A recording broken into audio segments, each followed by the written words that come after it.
La balade.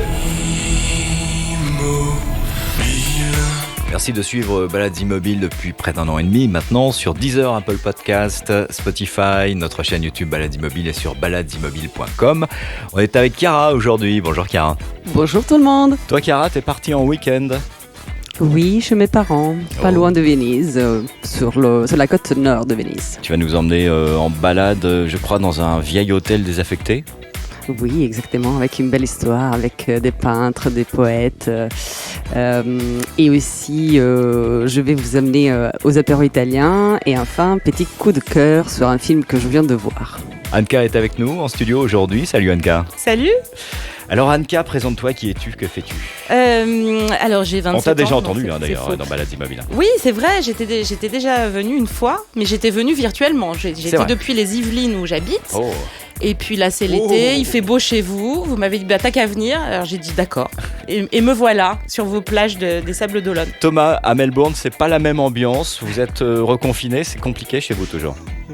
Il y a un air de l'image. Comment te dire? Il est en train de craquer. Oui, c'est ça. Si tu veux, comment on peut utiliser le mot ambiance? C'est particulier. Tu nous dis, ouais, c'est l'été, c'est juillet, tranquille. Nous, on est en hiver. On est confinés. On est en tôle. Ouais, tout va bien. Super. Et malgré cette situation qui n'est pas évidente, on l'a bien compris, en Australie en ce moment, tu as fait une belle rencontre, celle d'un Français installé en Australie qui rénove de vieux didgeridoo. Et oui, juste un one spot entre deux confinements, c'est beau ça, non, n'est-ce pas? J'ai fait mes devoirs et tout. Et pile poil avant d'être confiné, j'ai pu interviewer Renaud qui vient de la région parisienne. Et ça fait plus de 20 ans, je crois, qu'il vit aujourd'hui en Australie. C'est un musicien professionnel. Et vraiment une très belle rencontre. Et aujourd'hui, il donne des cours de musique et il rénove des didgeridoo sans toucher à l'histoire de l'instrument. Et c'est aussi un très grand spécialiste de la guimbarde. Et t'en as une guimbarde près de toi? Pas du tout. Me chauffe pas là-dessus. Je démarre au quart de tour. Ah ouais. Effectivement. Anka, Chiara, Thomas, Letty également, l'équipe est au complet. Épisode 63 de Balades Immobiles, c'est parti. Anka, tu n'es pas venue les mains vides, de quoi tu vas nous parler? Des balades immobiles qu'on peut faire sur une plage, sur la grande plage des Sables d'Olonne, quand on attend son enfant qui est au Club Mickey toute la journée et qu'on part à New York dans les années 80 grâce à Viviane Mayer. De façon totalement improbable. Vous avez un libraire incroyable. Sur la promenade Clémenceau, là, les aux Sables Sables d'Olonne. d'Olonne. Les Fables d'Olonne, ouais. Le type est un passionné, il est absolument génial. Il a tout lu. Très bon conseil, et il a tout lu. Il est incroyable. Ou il nous fait croire qu'il a tout lu, ça c'est autre chose. Mais non, ce type est incroyable. Il fait lire sa femme enfermée dans la cave. Ouais, c'est ça. Il m'a fait découvrir Viviane Mayer. Oui. Viviane Mayer, qui est une photographe américaine découverte sur le tard après son décès. C'est une femme qui a fait de la photo toute sa vie, à titre personnel. De très beaux clichés, c'est de la photographie de rue en fait qui se rapproche un petit peu de ce que pouvaient faire des gens comme Willy Ronis. Elle était gouvernante d'enfants un peu aisés, de familles riches new-yorkaises et ensuite à Chicago. Et elle avait toujours son appareil photo en bandoulière. Elle a passé sa vie à prendre des photos. Et là où elle est incroyable, c'est qu'elle n'a pas vu la plupart de ses photos. Et elle a passé sa vie à faire des œuvres d'art incroyables, à capter des visages, des scènes de vie, vraiment des moments de vérité d'une époque aussi, ce qui l'a rendue tellement célèbre. Et depuis, maintenant, il y a plein d'expos sur elle. Mais elle n'a pas vu ses photos, sauf pendant une très courte période de sa vie où elle a pu faire une petite chambre noire parce qu'elle avait une salle de bain privée dans la maison dans laquelle elle habitait, elle était hébergée. Et elle est morte dans une pauvreté terrible. Une grande partie de ces clichés n'ont jamais été développés, ouais, effectivement. Oui. Elle stockait ses rouleaux de pellicule. Pardon. Et c'est un étudiant qui a racheté ce stock, je crois, dans une espèce de vente aux enchères. Un étudiant qui avait besoin de supports photographiques pour son mémoire. Et lorsqu'il a découvert ça, il a racheté le stock pour quelques centaines de dollars. Et quand il a découvert la richesse du truc, il s'est dit mais c'est pas possible quoi d'avoir. Et oui, il a commencé à faire des recherches. Et merci Internet, parce que du coup, en publiant, je crois qu'il a commencé par publier ça sur Instagram ou sur les réseaux sociaux. Et quand il a vu toutes les réactions, ça l'a conforté dans l'idée qu'il y avait quelque chose d'extraordinaire à creuser, quoi. Et la vie de cette femme est très mystérieuse. Et bon, voilà. viens de découvrir. Une femme assez complexe, hein, pas extrêmement sympathique non plus. Il y a beaucoup de versions contradictoires. Il n'est pas impossible qu'elle ait eu une petite maladie mentale, on va dire. Oui, c'est possible. Donc apparemment, elle était assez cyclotimique et elle a laissé, en tout cas, un souvenir impérissable auprès de toutes les familles pour qui elle a travaillé.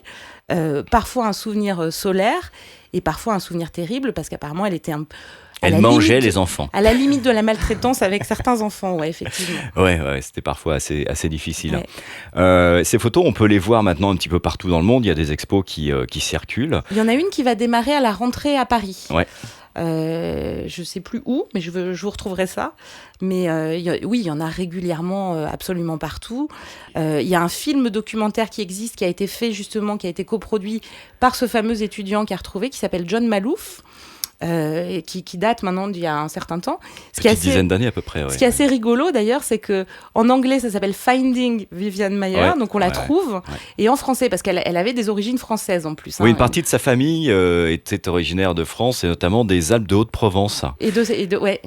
Et dans ce documentaire justement, on repart sur les traces de Vivian Maier en France, dans les Alpes de Haute-Provence et notamment dans le village dans lequel elle a vécu une partie de sa vie. 2-3 ans, je crois. Ouais. Absolument. En fait, c'était des relations familiales très compliquées. Et elle a hérité à un moment dans sa vie d'une demeure là-bas. Qu'elle a mis 2 ans à vendre, donc elle a passé 2 ans sur place, où elle s'est avérée femme d'affaires épouvantable, mais elle s'est pas faite avoir. Au début, les villageois l'ont vue arriver en disant l'américaine, on va lui racheter ça pour une bouchée de pain et puis on n'en parle plus. Elle s'est pas laissée faire. Ouais. Elle s'est pas laissée faire. Et du coup, elle a passé 2 ans là-bas et elle a pris aussi des photos là-bas. Et cette période française est assez intéressante parce que on a retrouvé des correspondances avec un studio de photos français avec lequel elle a essayé de faire affaire pour qu'il développe ses photos. En disant moi j'ai pris des photos de l'endroit, développez-les, il y en a qui sont vraiment bonnes, etc. Et c'est un des rares indices qui permet de penser qu'elle avait quand même conscience de la qualité de ses photos et qu'elle aurait peut-être voulu les voir si elle en avait eu les moyens. Ce qui n'a pas été le cas évidemment pour elle. Mais moi je trouve cette histoire incroyable, ça m'a accrochée parce que en fait il y a des artistes absolument partout. C'est fou de se dire que cette femme a été nounou toute sa vie pour des familles qui lui disaient fais-nous un café, qui peut-être l'engueulaient parce que les gamins c'était tacher le t-shirt de chocolat, j'en sais rien, j'imagine un peu. Et à côté de ça, elle avait ce trésor dans ses placards que personne n'a su, c'est quand même extrêmement rare. Et en plus, je trouve qu'il y a aussi cette notion de quand l'art est toujours nourri par le regard des autres, par la reconnaissance, par tout ça. C'est vrai, il y a des artistes qui sont pourris parce que de temps en temps, on se dit ça c'est le livre de trop, le film de trop, l'émission radio de trop, parce que c'est justement... ce qu'on est en train de faire, par exemple. Non, je pensais vraiment pas pour le coup à ce podcast. Mais parce que il y a un trop-plein, qu'il y a une attente du public, etc. Donc, en fait, il y a toujours cette relation avec le public. Et là, en fait, c'est un art qui s'est autosuffi à lui-même tout le temps, en fait. C'est démentiel ce qu'elle a fait. Ce que je trouve assez hallucinant, déjà, on l'a comparé à Mary Poppins dans les années 60-70. Et ce que je trouve dingue, s'il faut se mettre dans le contexte des années 50-60, c'est qu'elle a fait quand même un trip en solo quasiment autour du monde. Oui. Donc elle a fait Los Angeles, Bangkok, Shanghai, l'Inde, la Syrie, l'Égypte. Le Yémen. Elle a tenté, et l'Italie. C'est le pire quand même. Wow. Donc, n'est-ce pas qu'il y a... Non, notamment cette côte où il y a plein d'immeubles assez laids d'ailleurs, construits sur d'anciennes dunes. Bizarrement, il n'y a pas de photo de Vivian Maier de ces immeubles. Non, ça ressemble un peu à Limoges, mais en bord de mer. Chiara, vous la connaissez bien, Vivian Maier en Italie. Elle a une certaine renommée ou pas? Pour ma part, j'avais jamais entendu son nom, mais c'est peut-être mon ignorance. Honnêtement. Et je t'avoue que moi j'avais vu quelques-unes de ses photos. Je savais que c'était une photographe, mais je connaissais pas du tout les dessous de cette histoire, quoi, sa biographie. Et pour cause, parce que elle est quand même assez mystérieuse cette femme. Il faut remonter le fil. Et c'est que des suppositions. Moi, le livre qui m'a fait découvrir sa vie est un livre qui vient de sortir de Gaëlle Josse, qui s'appelle Une femme en contre-jour. Et en fait, elle dit elle-même qu'elle extrapole un peu et que c'est un récit roman, quoi. On peut pas tout savoir. Il y a beaucoup de points d'interrogation quand même. Il y a des zones d'ombre. Elle faisait de la photographie. Elle enregistrait également des sons. Elle avait un petit magnétophone qu'elle avait toujours sur elle. Et elle enregistrait des sons dans la rue. Elle faisait parler des gens. Elle avait une fascination assez étrange aussi pour le côté un peu... dark. Un peu dark. La pauvreté, la misère. La pauvreté, les accidents de la route, les choses comme ça. Enfin bon, elle était particulière quand même. Ouais. Mais si vous ne connaissez pas Viviane Maier, si vous aimez la photo, allez effectivement lire ce livre et allez voir quelques-uns de ces clichés qui sont disponibles sur Internet parce que franchement, ça vaut le coup. Les visages sont incroyables parce que les visages racontent presque une histoire. Je suis sur son site, c'est splendide. Hein. Il y a des émotions incroyables dans les regards, dans les... De mémoire, elle travaillait aussi 6. Vous savez, les petits appareils avec la pellicule carrée. C'est très joli. Elle avait anticipé Instagram, quoi, c'est ce que tu veux dire. Non, c'est pas Instagram. Moralité, si vous êtes babysitter et que vous prenez des photos, continuez surtout. Ne vous privez pas. Après votre mort, vous serez peut-être connu. Chiara, tu voulais réagir, tu es en train de regarder ? Oui, j'étais en train de regarder sur Internet. C'est vraiment magnifique. Mais il y a beaucoup d'autoportraits finalement. Également. Devant la glace. Ouais. C'est très intéressant. Elle se prend... Parce que c'est pas des selfies d'aujourd'hui. C'est vraiment... Tu la vois à travers une vitre ou à travers un miroir. En fait, l'appareil photo qu'elle utilisait, qui était une espèce de grosse boîte un peu carrée, tu visais en fait au-dessus. Donc, elle le portait en bandoulière. Elle regardait dans ce viseur et ce qui fait que toutes les photos sont prises en contre-plongée. Elle en a volé quelques-unes, je crois. Et elle en a volé beaucoup. Ouais. Et ça donne des choses assez incroyables. C'est intéressant parce que je viens justement de tomber sur une photo qui est exactement comme tu le décris. Et donc en fait, on la voit qu'elle regarde en haut. Et en fait, il y a un miroir à côté. Et donc tu la vois reproduite 4 fois sur la droite à travers comme une galerie d'elle-même à l'infini. Il y a beaucoup d'autoportraits et c'est une femme qui a toujours une petite barrette dans les cheveux pour retenir, coiffée un peu garçonne, avec un visage très dur. Moi, je trouve qu'elle a un visage très dur et on dirait qu'elle est à la recherche d'elle-même à travers ses photos, un petit peu, je trouve. Il y a beaucoup d'autoportraits et qui sont à chaque fois à travers des miroirs, dans des reflets. Il y en a une où on la voit même carrément dans un essieu de moto, ou je sais pas quoi. Ça se dit un essieu de moto, ça existe ? Non, ça n'existe pas. Non, enfin, vous voyez là, le reflet d'un truc métallique de moto, je ne conduis pas. Une femme en contre-jour de Gaël Josse, le dernier livre en date qui parle d'elle, mais il y en a d'autres. Et ce fameux documentaire que vous pouvez trouver, je pense, assez aisément sur Internet. Finding Viviane Maier, en anglais, on la trouve. À la recherche de Viviane Maier, en français, on la cherche. Merci Anka pour ce joli coup de cœur. On passe à toi, Chiara. T'es partie de Florence pendant quelques temps. Où te trouves-tu ? Non. On a perdu Chiara. Oh merde. Est-ce que Chiara est là ? Vous m'avez perdu, je sais pas pourquoi. Mais... on t'entend très très loin. Voilà. Oui, voilà. En fait, t'étais partie parce que t'étais pas déconnectée. On voyait très bien que ça fonctionnait. T'étais partie de faire un café, certainement. Non, je vous jure. je vous entendais plus. Elle s'est barrée, t'es allée faire les courses, tout ça, tranquille. Non, mais vous me croyez pas, je vous ai dit, je suis dans un endroit où quand il pleut, ça capte pas. Bien sûr. À la bonne excuse. Où est-ce que tu te trouves exactement ce week-end, Chiara ? Moi, je me trouve dans un petit village sur la côte nord-est italienne, pas loin de Venise, genre 50 km de Venise. Il s'appelle comment ? Le petit village s'appelle Duna Verde parce que avant les constructions des années 50, il y avait des dunes. Ah bon Et c'était des dunes très vertes parce qu'il y avait beaucoup de verdure dessus. Et maintenant, ce sont des immeubles en béton, des cubes, avec des voitures et des parkings. C'est pas loin de ça. Ça fait rêver. Et quand il pleut pas, t'as un grand soleil, des pizzas magnifiques qui sont très peu chères. Ouais. Voilà, mais ça reste...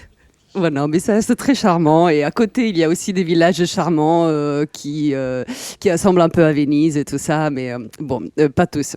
Et d'ailleurs, on en discutait avec Anka. Il y a un truc marrant, c'est que pendant toute mon enfance, le seul tourisme que je voyais ici, c'était des Autrichiens et des Allemands qui prenaient leur voiture, faisaient des milliers de kilomètres pour venir ici. J'ai pas trop compris pourquoi d'ailleurs, parce que comme je vous ai dit, c'était un peu bétonné et tout ça. Bon. Et avec l'ouverture des pays de l'Est, effectivement, on a changé de tourisme. Et du coup, on a beaucoup de gens de l'Est maintenant, et même des Russes qui viennent. Et du coup, on a les menus qui sont plus traduits qu'en allemand, mais aussi dans les autres langues des pays de l'Est. C'est un phénomène plutôt intéressant. Je ne sais pas si tu veux commencer par les ambiances de plage, de fêtes et d'apéros actuellement en Italie, ou si tu veux nous parler de ton hôtel abandonné. Je vais vous parler de l'hôtel abandonné et puis on finira avec la douceur de l'apéro à bord de plage, si ça vous va. Ça marche. En fait, il faut aller à Castiglioncello, qui est une bourgade, comme je vous disais, sur la côte ouest d'Italie, en Toscane. Castiglioncello, en fait, a 2 plages principales. Une plage avec du sable doré quand on descend sur la plage sur la droite, et c'est la baie de Quercetano. Et sur le côté gauche, par contre, on a une partie de plage faite par des rochers qui sont parsemés dans la mer, comme si c'était un crumble avec sauce à l'eau des mers. Et en fait, cette partie de plage finit sur un bout, je ne sais pas comment on dit, promontorio. En cas, peut-être tu peux un promontoire. M'aider. C'est ça, un promontoire. Ouais. C'est presque pareil. Merci finalement beaucoup. En italien et en français, il faut juste changer la voyelle de fin. Quoi. Un i ou un o. C'est ça. Je peux toujours tenter ma chance. Donc sur le promontoire, en fait, on voit aujourd'hui une position magnifique, parce qu'en fait, sur ce promontoire, tu vois toute la baie et aussi une bonne partie de la côte. En fait, on voit un hôtel abandonné. Et c'est une histoire un peu triste aujourd'hui, parce que cet hôtel est vraiment en ruine, tout est cassé, ça a été un refuge pour des animaux, une décharge pour les déchets, bref. Mais en fait, cet hôtel a une histoire un peu magique, parce que c'était une résidence d'un ingénieur, un ingénieur italien au tout début du siècle dernier, et puis elle avait été rachetée par une famille de joailliers roumains. Pardon. Et donc cet hôtel, c'était un hôtel de luxe très, très prisé à l'époque, et notamment il avait hébergé Gabriele D'Annunzio. Je ne sais pas si vous voyez qui c'est. Qui est-il ? Non. C'est un poète très connu en Italie, parce que en fait c'était quelqu'un d'extrême droite, si vous voulez, à l'époque, et pendant la guerre, la Deuxième Guerre mondiale, c'était plutôt du côté nazi, et il était homme sympathique. Oui, un homme sympathique, très laid d'ailleurs. Et qui a fait, en fait, il est connu pour des trucs un peu bizarres, genre il a pris un petit avion à un moment donné, et il a fait du volantinage, on dit ça ? Là, j'ai tenté ma chance, mais je pense que ça ne se dit pas comme ça. Non. Qu'est-ce que ça peut bien être ? C'est quand tu as de bouts de papier et tu les fais voler au-dessus de quelque chose. Ah, je connais pas. Oh là là, il prenait quoi comme faire des avions. Vous faisiez des avions en papier, c'est ça ? Des avions en papier. Non, des origamis. Bon, pour simplifier, il a pris son avion et il a jeté plein de papiers avec des mots sur tout un territoire, parce qu'il voulait faire un peu de la campagne. De lâcher de papier, voilà. Et aussi, il est connu, mais je ne sais pas si ça, tu veux l'enregistrer pour le podcast. Il s'est fait pris un bout d'eau sur le dos, justement, pour se faire allonger le pénis. Tu vois ? Il sait quoi ? J'ai pas compris. Il s'est fait enlever une côte sur le dos pour se faire allonger son pénis. Ah oui, c'est original. Quel rapport entre le dos et le... Je comprends pas. Il fallait bien trouver un nom. Ça doit être douloureux, non ? Écoute, je ne vais plus pas demander, mais bon. En tout cas, c'était quelqu'un d'assez spécial et connu pour avoir beaucoup de femmes, aimer beaucoup se faire voir en société et tout ça. Bref, pour revenir à l'hôtel. En fait, il a séjourné dans cet hôtel quand, à l'époque, il était marié avec... non, il n'était pas marié, je pense. Il était juste amant officiel de Eleonora Duse, qui était une actrice de l'époque très VIP, très star. Mais malgré ça, il continue à avoir d'autres amantes. Parmi ses amantes, il y avait Giulietta, qui était la fille de quelqu'un qui habitait pas loin de Castiglioncello. Donc ils ont passé une nuit d'amour ensemble dans cet hôtel de luxe. Et le matin du dernier jour, en fait, il a décidé d'appeler cet hôtel Godilonda. Donc, il faut vous expliquer un peu l'idée en italien. C'est-à-dire que Godilonda, c'est Godilonda, c'est-à-dire jouis Londres. C'est qui rappelle bien les nuits d'amour extraordinaires qu'il avait passées dans cet hôtel avec son amante. Et du coup, cet hôtel, depuis, a été nommé Godilonda. Et en même temps, il a écrit aussi un poème sur les vagues, parce que, comme je vous ai dit, dans le promontoire, on est au-dessus de la mer et il y a beaucoup de houle qui rentrent dans cette baie. Et du coup, il a écrit un poème qui, du coup, est très beau, parce qu'il est basé sur les sonorités des vagues. Donc, il est composé par des mots qui rappellent le son de vagues. Donc, il utilise des mots comme sciacqua, sciaborda, schiamazza, strozza, etc., qui rend l'idée du qui fait l'onde, qui fait la vague, quand elle tape sur les rochers. Donc, cet hôtel a quand même beaucoup d'histoires qui ont à voir avec D'Annunzio, avec d'autres stars qui sont passés, ils ont séjourné. Mais à la fin, les propriétaires romains ont fait faillite. Et donc, ils ont abandonné l'hôtel, qui est resté sans propriétaire pendant des longues années, jusqu'au moment où ils ont réussi, en 2017, à le vendre à deux propriétaires russes, qui ont respectivement 85% des parts et 10%. Le 5% restant est allé à un type, un privé, de Turin. Et en fait, c'est le vrai problème, parce qu'ils ont acheté cet hôtel pour 5 millions d'euros, mais à cause du veto que ce petit mec de Turin continue à mettre sur les projets des Russes, finalement, il n'a jamais été restructuré. Et donc, il reste abandonné probablement à jamais. Voilà l'histoire. Et il est bizarre, ce petit gars de Turin. Pourquoi il ne veut pas restaurer ? C'est pour une question de moyens ? Non, je pense que en fait, les Russes se proposent toujours des projets plutôt envahissants. Voilà, pharaonique. Et l'idée, c'est de rester avec un projet plus éco-compatible. Tu es rentrée dans cet hôtel, Chiara, tu as pu le visiter ? Oui, et c'est très charmant parce qu'il y a encore tous les petits détails d'un hôtel du début du siècle, tu vois, c'est très art déco, années 20 du siècle dernier. Et en fait, on retrouve encore toutes les peintures, les détails en fer. Et c'est génial parce qu'en fait, tu peux encore bouger entre les différentes pièces. Tu reconnais les pièces qui étaient des salles de bain, des chambres, etc. Mais en fait, comme tu n'as plus de fenêtres et plus de portes, tu as des vues comme si tu étais dans un prisme. Tu as des vues qui se multiplient sur ton champ de vision. Et il y a encore quelques meubles ou quelques bibelots ou c'est complètement vide aujourd'hui ?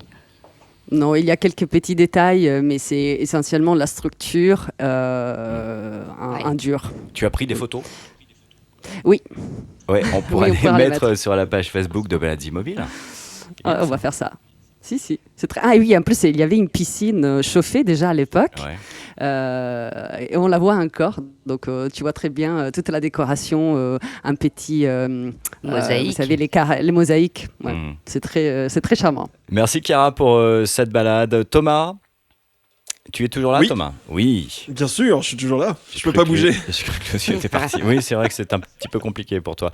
Thomas, tu as rencontré un type assez génial, un Français installé en Australie qui rénove et qui collectionne de vieux didgeridoo. C'est toute une histoire et c'est vraiment tout un art. Alors oui, j'ai été interviewé juste avant le lockdown, Renaud. Ça m'a marqué qu'il vienne de la région parisienne parce que tu t'y attends pas. Ouais. On a une connaissance en plus en commun, donc on s'y attend encore moins. Et en fait, c'est un musicien qui jouait du heavy metal à l'époque et qui a complètement basculé dans la musique du monde. Alors ça, c'est très drôle. Et en fait, il m'a raconté, mais il y en a plein. En fait, il m'a raconté qu'il y a beaucoup de gens dans notre génération, je parle de la tienne, Fabien, Laetitia, qui jouait du heavy metal, Chiara, de notre génération, qui jouait du heavy metal et qui ont basculé dans la musique du monde. Ouais. C'est étonnant, hein. Ah ouais. On retrouve Renaud tout de suite. Alors aujourd'hui pour Balades Immobiles, je suis parti à la rencontre de Renaud. Renaud qui est basé à Saint-Kilda dans le Victoria. Il est spécialiste, c'est un spécialiste plus du didgeridoo. Est-ce que tu peux nous en dire plus sur cet instrument, Renaud ? Alors bonjour à tous, oui, c'est un instrument qui est assez unique. On trouve qu'en Australie, mais pas dans toute l'Australie non plus. C'est un instrument qui, pour se le visualiser, qui est le tronc de l'eucalyptus, qui va être coupé, qui est naturellement creusé par les termites, qui est un instrument aborigène exclusivement. Donc c'est un instrument qui fait entre 90 cm et qui peut être faire plus de 2 mètres de long. Un son très tellurique, et c'est un instrument qui est classé entre la percussion et les instruments avant. C'est un mix de plusieurs choses. Il a un son très tellurique avec des harmoniques naturelles, donc c'est un instrument qui va avoir des techniques de jeu qui vont se rapporter des fois au chant diphonique ou à la guimbarde, ces instruments un peu traditionnels mais oubliés. C'est le tronc d'un arbre, donc c'est un instrument en bois qui est creusé, et c'est sa simplicité.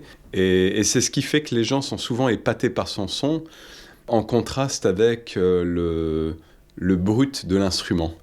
C'est un instrument qui est très brut, mais néanmoins on arrive à en sortir une diversité de sons assez phénoménale. Alors ce que je trouve assez dingue, c'est que tu m'expliquais juste avant qu'il y a différents types d'eucalyptus, et la difficulté, par exemple, pour reconnaître un eucalyptus qui vient d'Australie ou d'Indonésie, c'est aussi un métier et du savoir-faire, et c'est exactement ce que tu as pu, toi, développer depuis toutes ces années.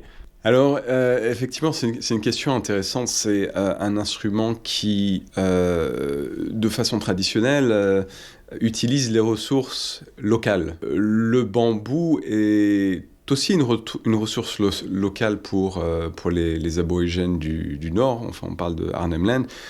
Donc, ça peut arriver de les voir jouer des bambous. Maintenant, il y a la question des contrefaçons et des produits qui se sont développés en périphérie du matériau traditionnel. Et des pays qui le produisent pour aussi faire du business, comme par exemple en Indonésie, où on a beaucoup de didgeridoo qui sont en teck, en bambou, avec malheureusement des copies, donc c'est pour ça qu'on peut parler vraiment de contrefaçon, des copies de peintures aborigènes. Donc il faut essayer d'y voir clair. Et en plus de ça, maintenant, il y a l'avènement de fabricants en Europe et de par le monde, de gens qui ont envie de fabriquer leur propre instrument ou de le vendre. Donc maintenant, on a sur le marché une diversité d'instruments, avec des instruments qui sont aussi en marqueterie, beaucoup en Europe, et des gens qui ont pu diversifier la fabrication. Mais l'instrument en lui-même, de façon traditionnelle, c'est surtout des espèces d'eucalyptus. D'accord, et ce qui m'a impressionné aussi, c'est que moi personnellement, quand on a eu un en Europe, il y a déjà des produits chimiques qui sont mis dessus, on sent ce produit chimique, et que toi, tes didgeridoo sont non seulement des pièces d'art qui sont dans un bois totalement naturel, et on va parler des pigments, parce qu'on m'a expliqué, on m'a raconté cette histoire que quand tu les refais, tu remets un pigment de couleur qui sont purement naturels. Donc ça, c'est unique, ce que tu fais. Et d'ailleurs, on parlait d'un didgeridoo qui est juste devant moi, qui est une pièce d'art qui est magnifique, et je te dis, tiens, il est magnifique de l'extérieur. Et non, il faut retravailler le didgeridoo à l'intérieur. Il y a tout à refaire pour qu'il ait une bonne sonorité. Comment tu as pu développer toutes ces années cette connaissance de cet instrument qui est quand même de l'australien natif, quoi. Ça vient des aborigènes. Et d'ailleurs, tu vas nous expliquer aussi quelle est l'origine du didgeridoo auprès des aborigènes. Pour parler de cette première partie, c'est pas une activité que j'ai depuis très très longtemps. En fait, je suis principalement musicien. Je joue des instruments traditionnels. Lorsque je suis arrivé en Australie, c'était déjà un instrument que je jouais depuis longtemps. J'ai commencé en 2000, donc ça fait maintenant à peu près 20 ans. Donc je suis plus un musicien qu'un fabricant. Seulement, quand j'ai commencé à proposer ma vision de la pratique du didgeridoo, mais c'est pas l'unique instrument que je propose, les gens me demandaient où en acheter. Effectivement, dans le Victoria, les aborigènes n'ont pas la tradition du didgeridoo, donc c'est difficile de trouver des didgeridoos qui sont des instruments. On a beaucoup de didgeridoos qui sont des artefacts, donc qui sont vendus pour les touristes et qui ont le potentiel d'être des instruments de bonne qualité. Le bois est le même, seulement ils n'ont pas été finis, à mon sens. Voilà, ils n'ont pas été finis pour être un didgeridoo qui peut se jouer. C'est-à-dire ils sont encore très lourds. Il faut le travailler un petit peu à l'intérieur de façon à, comme un luthier, obtenir la résonance de l'instrument et un son qui va être un peu sharp, un peu cristallin. Donc c'est ça l'objectif. Donc effectivement, de temps en temps, j'ai des gens qui vont me demander de rénover leur didgeridoo.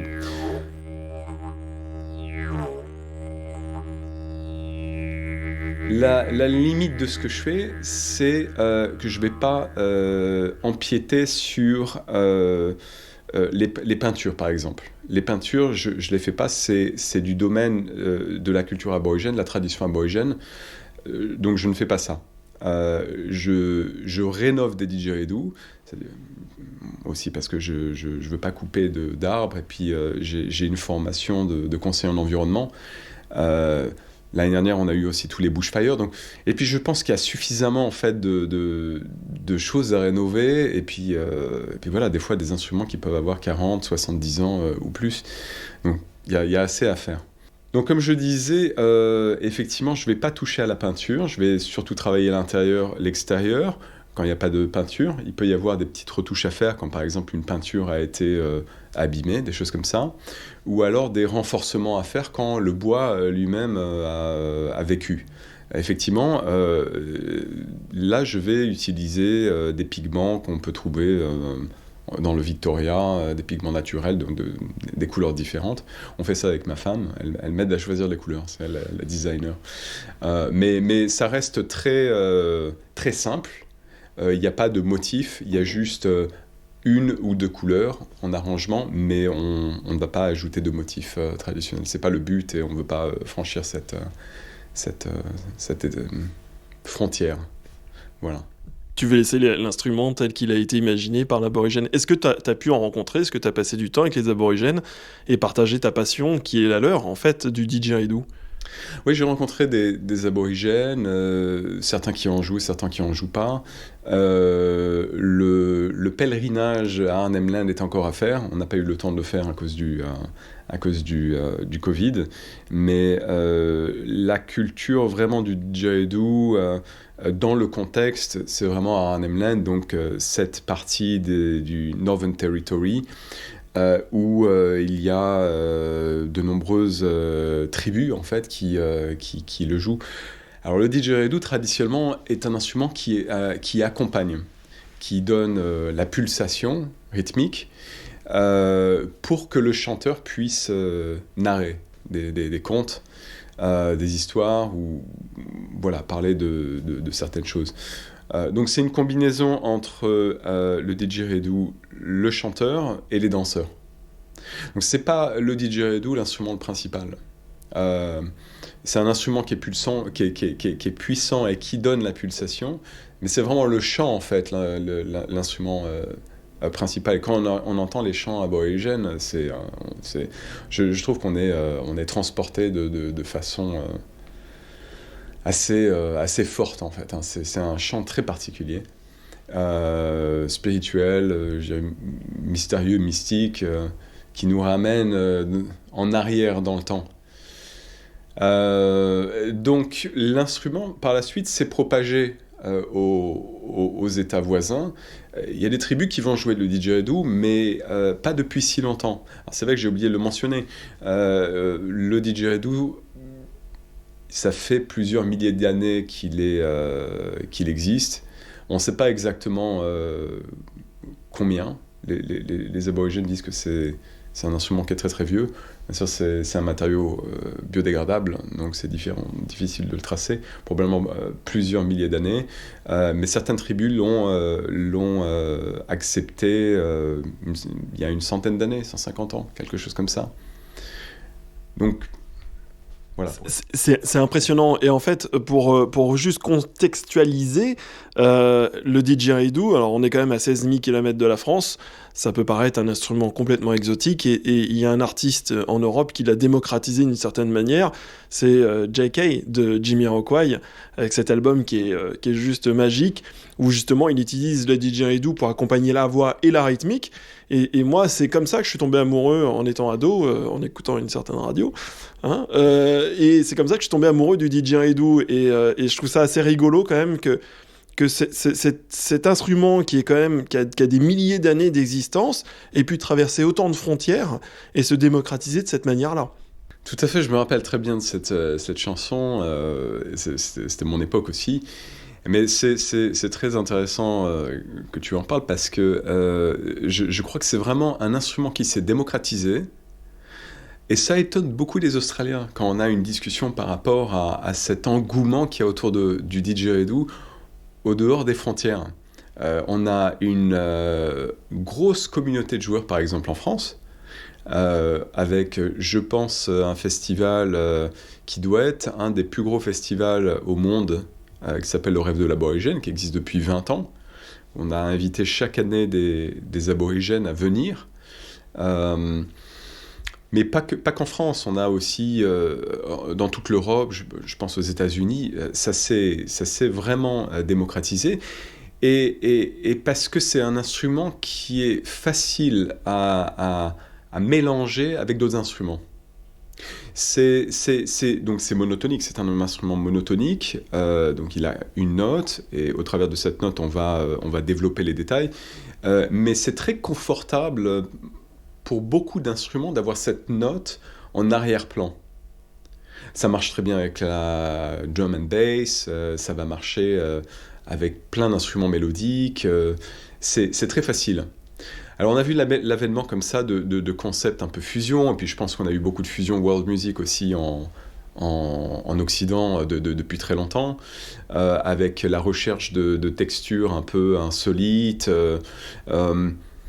et le didgeridoo a vraiment progressé. On a vu aussi l'avènement de styles un peu technoïdes, trance, un peu des trucs drum and bass, et puis dernièrement beatbox aussi. Je dirais pas que c'est un phénomène, c'est quelque chose qui est présent depuis de nombreuses années. Maintenant, ça doit faire peut-être 30 ans que le didgeridoo est en Europe, et qu'il est installé, avec aussi des fabricants et des associations partout en France et en Europe.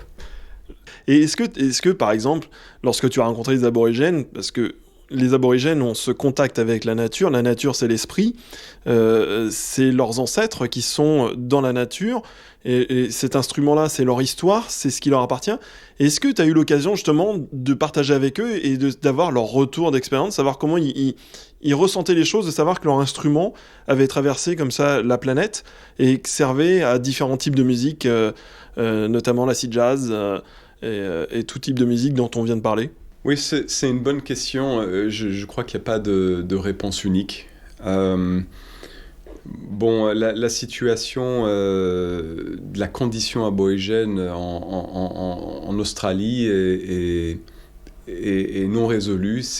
Comme tu le sais, c'est un peu une plaie ouverte, malheureusement. Donc il y a besoin d'une guérison. Et le didgeridoo, je pense, cristallise différents points de vue sur la coexistence de deux modes de pensée qui sont radicalement différentes. Pour les joueurs de didgeridoo qui comprennent l'instrument, c'est très simple. Ce que je veux dire, c'est qu'il y a énormément de joueurs de didgeridoo qui ont vraiment changé leur relation et leur vision du monde via le didgeridoo. C'était mon cas en fait. Quand j'ai commencé à jouer le didge, je faisais du heavy metal depuis 10 ans. J'ai étudié, j'étais en doctorat de sciences à la fac, et j'ai commencé à faire du didge. J'ai changé, je suis passé en world music, j'ai changé pour l'environnement et le développement durable. Bon. Mais des exemples comme ça, il y en a beaucoup. C'est un instrument qui appelle, qui ancre vraiment et qui crée une connexion avec l'environnement.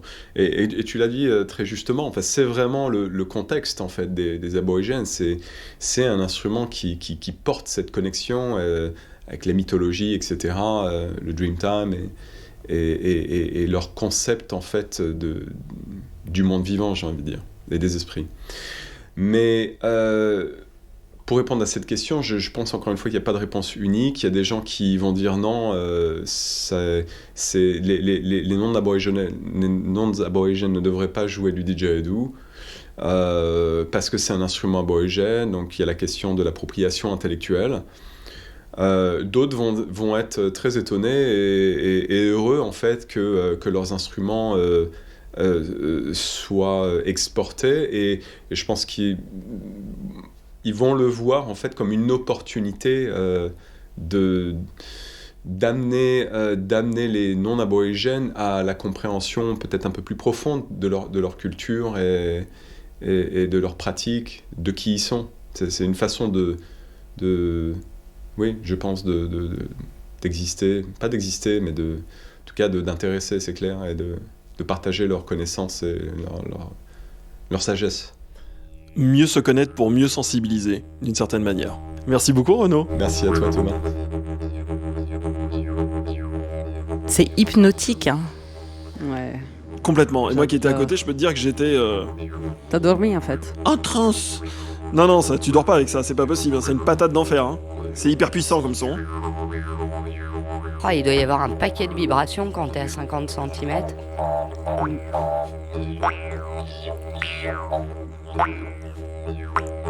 C'est quand même l'instrument qui traduit le mieux les éléments naturels, quoi. Ouais. On entend l'eau, on entend le feu, on entend le vent. Ah ouais, c'est impressionnant. Et bah t'as compris à 80% ce qu'étaient les aborigènes. Leur façon de penser en fait. Leur façon Ok, j'arrive. J'arrive. T'es pas vacciné. Bien sûr que si, très cher. On est tous vaccinés ici dans cette pièce. Tous vaccinés, tout le monde a 2 doses. Il faut faire botte people, il faut venir en bateau en ce moment pour l'Australie. C'est ça. Super beau sujet en tout cas, merci beaucoup Thomas. Super. Merci, il y en aura un autre sur Linguinbarde parce que j'ai trouvé ça, quand il a commencé à me parler de Linguinbarde, je fais mercredi. J'aurais dû enregistrer tout ça et je lui dis bah écoute, on va se revoir, on va réenregistrer peut-être en 2024 ou 2025 quand on pourra sortir. J'espère que je vais pas être trop ébloui par le soleil parce que ça va faire bizarre de sentir la fraîche. Et du coup, il va les chercher où? J'insiste, mais quand il veut restaurer un didgeridoo, il y a un marché, il va les chiner. Comment ça se passe pour les trouver? Alors franchement, j'ai pas posé la question parce que je me suis dit c'est son business à lui, pas de business côté je vais me faire de l'argent dessus, c'est son histoire à lui et je pense qu'il a son réseau aussi. D'accord. Il a les gens qui connaissent dans le milieu des didgeridoo, des cambrioleurs,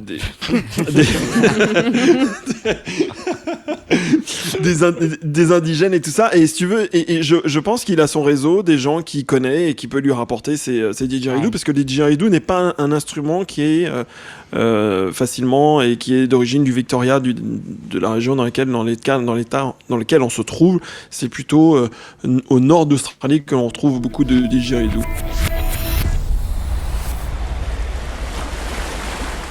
Et on revient à toi, Chiara, en ce moment en Italie, autre ambiance, c'est plutôt musique, concert, apéro, détente.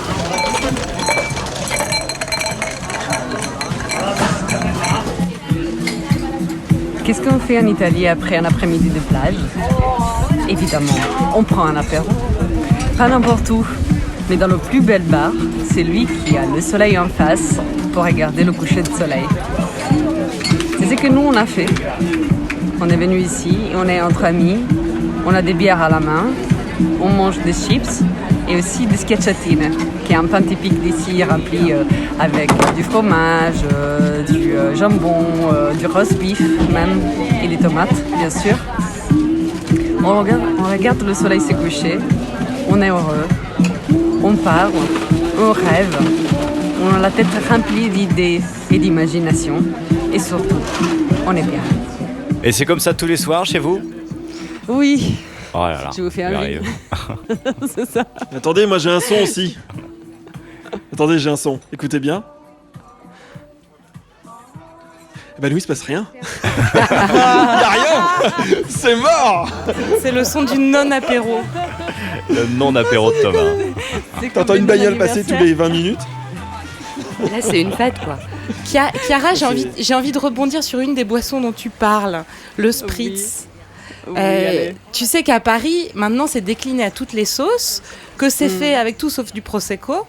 Et moi, je trouve ça assez rigolo parce que j'ai le souvenir de mon grand-père italien qui prenait de l'apérole pur en sortant de la plage. Et les petits vieux italiens, vraiment, se faisaient un petit shot de... C'est un truc qui s'appelait le bitter, je crois, hein. Tu dois savoir ça mieux que moi, qui était un peu l'équivalent. Et c'est hyper drôle de voir à quel point c'est devenu la boisson hype. C'est une espèce de success story commerciale hallucinante. Hallucinante. Mais ça, c'est justement Aperol qui l'a fait. Parce que Spritz, comme tu le dis, ça existe depuis la nuit des temps. Et en fait, on a les différentes versions des Spritz. C'est-à-dire que c'était à la base, pas du Prosecco, hein, c'était du vin plat de base. Coupé à l'eau. Avec coupé à l'eau. Et ça, c'était le Spritz Bianco, donc le basique, avec un petit bout de citron. Et après, on pouvait le faire macchiato, c'est-à-dire ajouter un peu d'apérole ou de bitter ou select, par exemple, dans la région de Venise. Mais sauf que apérole, après, on en a fait, comme tu dis, une histoire commerciale dingue, parce qu'il a fait un truc extrêmement malin, mais il a fait un truc déjà préparé que, à mon avis, est imbuvable. Dégueulasse, c'est dégueulasse. Voilà, c'est dégueulasse.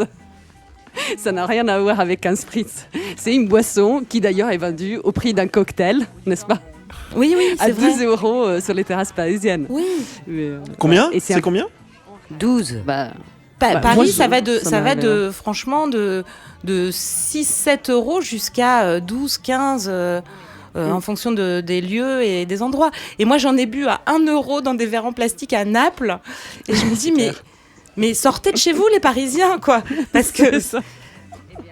Mais c'est un phénomène qui est comme ça en Italie aussi, hein. À Rome et à Milan, on boit les mêmes boissons qu'à Paris, hein. C'est-à-dire on fait pas d'esprit de vrai. Donc c'est toute une lutte entre tradition et commercialisation. Et Chiara, il y a un cocktail comme ça typique de Venise ou de Florence? De Venise, justement, c'est le spritz. C'est né ici. D'accord, je savais pas que c'était né à Venise. Et à Florence, il y a quelque chose? C'est quoi la boisson typique? C'est du vin rouge, du Chianti à la base. Parce qu'à Venise, à Florence, on boit du vin. Ça te parle, Fabien? À la route des vins, près de... Alors, en la Toscane, réputation qu'on est en train de me faire dans ce podcast. En Toscane, t'as une super route comme ça, Chiara, la route des vins qui passe par Montepulciano. Et c'est magnifique. J'y suis allé. Il n'y a que les Français qui font ça. Alors, je rebondis parce que tu parles de tournée. Et justement, moi, je voulais te poser une question sur l'apéro italien. Ça me passionne, hein, je suis désolée, mais c'est un sujet dont on peut parler pendant des heures. Hein. Pardon, Fabien. Moi, j'ai un souvenir, il y a un petit moment maintenant, d'avoir rencontré des étudiants vénitiens à Venise qui m'avaient entraînée dans une tournée des bars incroyable. Et je n'ai jamais retrouvé ce concept ailleurs. Et je ne sais plus comment ça s'appelait. Il y avait un nom pour ça. En fait, tu arrivais le soir, tu vois de quoi je parle ? Alors, pour expliquer, je ne sais pas si vous, ça va vous parler, Letty, Fabien, Thomas, mais moi, il n'y a que là-bas, que ce soir-là, que j'ai vécu ça. Tu arrives, tu as un groupe de gens où le seul point commun et ouais, c'est ça, le seul point commun, c'est qu'on veut tous aller boire des coups et découvrir un vin, un bar, une ambiance, quoi. Et tu arrives et tu dis, moi j'ai 10 €, 50 €, 100 €, je bois que du rouge ou je veux que des cocktails. Et après, tu as une espèce de guide, tu as un mec qui est là, qui prend l'argent de tout le monde et qui dispatche et qui négocie des tarifs de groupe. Donc en fait, tu commandes une bouteille avec des inconnus, mais c'est un groupe qui se balade de bar en bar, ensemble, jusqu'au moment où il vient te voir, il te dit tes 50 € c'est fini, est-ce que tu continues ou tu arrêtes, et j'avais trouvé ça extraordinaire en fait. Moi j'étais partie seule à Venise, je n'ai pas passé un moment seul. Oui, Je suis contente que tu me dises ça. Et d'ailleurs, ça s'appelle la tournée des Bacari. Merci. Voilà. Au Giro dei Bacari. Parce qu'en fait, on le fait à Venise. C'est qu'à Venise, il y a plein. Je pense que je vous en ai parlé d'ailleurs dans un précédent podcast. Ouais. Il y a ces petits bars qui offrent à boire et des petits trucs à manger, un peu comme des tapas. Ouais. Et l'idée, c'est qu'ils ne ferment pas très tard, genre vers 11h, minuit, ils sont fermés. Mais du coup, les gens partent tôt et commencent à 19h à faire le tour de tous ces bars où tu ne rentres pas et tu t'assieds pas. En fait, tu restes à l'extérieur avec ta boisson et ta petite tapas. Et puis, tu restes un quart d'heure, 20 minutes. Et puis, tu passes dans un autre bar. Et en général, les étudiants font comme tu le décris, Anka, avec la récolte de l'argent et puis la négociation du tarif de groupe. Et après, quand t'es un peu plus âgé, disons, tu fais la même chose, mais chacun paye un tour. Ah oui, d'accord. Okay. Il y a quelqu'un qui siffle derrière toi, Chiara. Qu'est-ce qui se passe? Tu peux nous raconter un petit peu? En fait, je pense que c'est le mec qui nettoie la piscine, que du coup est très content. Et c'est génial. Tu vois, c'est génial, c'est l'été. Son boulot. C'est formidable. Et Fabien, toi, tu nous parles de quoi aujourd'hui? Tu voulais parler d'un shaper ou d'un navigateur ou peut-être des deux? Alors non, mais d'un navigateur, et ce sera pour le prochain podcast Balades Immobiles. Je vous ai parlé il y a quelques mois de cela d'un monsieur qui s'appelle Arnaud Guest, qui est navigateur et qui prépare son tour du monde en solitaire et sans assistance. Est-ce que vous vous rappelez? Oui. On est trop gâtés en mer. Déjà, dès qu'on met le pied sur un bateau, on est un peu en vacances. Si en plus la lumière, tout est beau, les vagues, les voiles.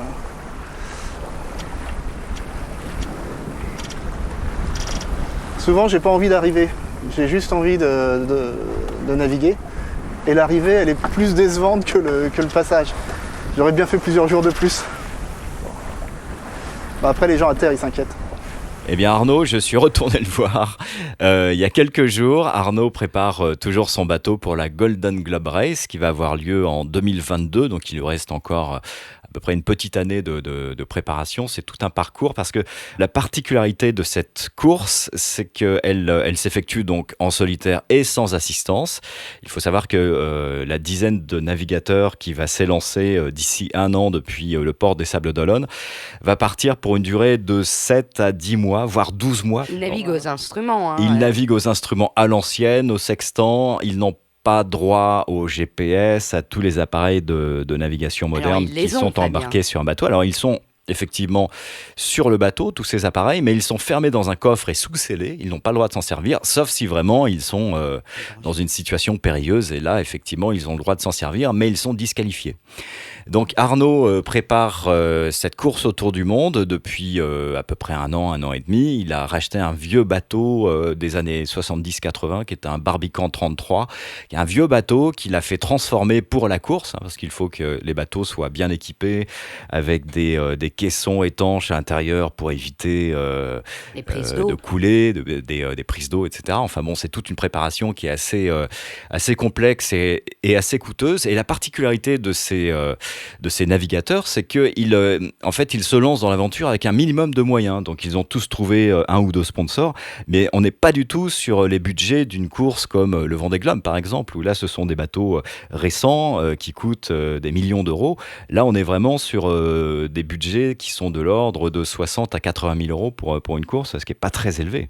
Donc ce que je vous propose, c'est que le mois prochain, on est en train de réfléchir un peu à la question, mais ce que je voudrais faire, c'est partir sur le bateau pour les premiers tests. Pour les premiers tests avec Letty et faire le podcast en direct sur le bateau de notre ami Arnaud Guest depuis le port des Sables d'Olonne. Avec un peu de chance, on va réussir à sortir du port et à partir un petit peu dans la baie. Et vous, en Italie, à Melbourne et à Florence, pour toi, Chiara, eh bien, vous pourrez assister en même temps que nous, en fait, au récit d'Arnaud et peut-être à quelques manœuvres sur le bateau. Vous pourrez interagir avec lui. On va se débrouiller pour qu'il soit équipé. C'est-à-dire que même s'il monte au sommet du mât, il pourra vous parler et vous pourrez lui parler.